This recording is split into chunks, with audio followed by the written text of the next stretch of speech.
Lydia and Luke are taking music lessons, and so I am going to surprise during it. Lydia is taking flute lessons with Mimi Wenger. She is the principal flute in the Lee Summit Symphony. And Luke is taking lessons with Dr. Alan Wenger. He is on staff at the University of Central Missouri. And so the question for you, do you sound like this when you are practicing your instruments at home? They are doing some tone exercises.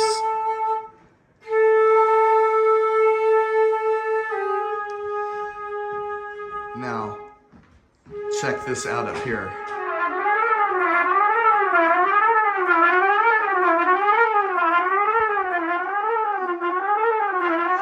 Can you do that, Luke?